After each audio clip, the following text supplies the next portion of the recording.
Hello everyone, না বলা ভালোবাসা চ্যানেল থেকে আমি ফিরোজে আছি আপনাদের সাথে। আজ আমি ইউটিউব জুলেখা কাব্যের সংক্ষিপ্ত কাহিনী শোনাবো। তো চলুন শুরু করা যাক।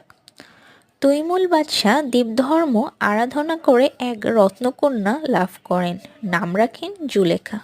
অসামান্য সুন্দরী জুলেখা পরপর 3বার দেবতুল্য এক যুবা পুরুষকে স্বপ্ন দেখে তার প্রণয়াসক্ত হন। স্বপ্নের নির্দেশ মতে জুলেখা মিশরের বাদশা আজিজ মিশিরকে বরমাল্য দিলেন, কিন্তু আজিজ মিশির স্বপ্নদৃষ্ট ব্যক্তি ছিলেন না। দৈববাণী কর্তৃক আশ্বাস লাভ করে জুলেখা ভারাক্রান্ত মন নিয়ে কালযাপন করে। এদিকে কেনান দেশের ইয়াকুব নবীর পুত্র জুলেখার ভবিষ্যতের সৌভাগ্যে ও কর্তৃত্বের ঈর্ষাকাতর বৈষম্যের 10 ভ্রাতা তাকে কূপে নিক্ষেপ করে হত্যার চেষ্টা করে।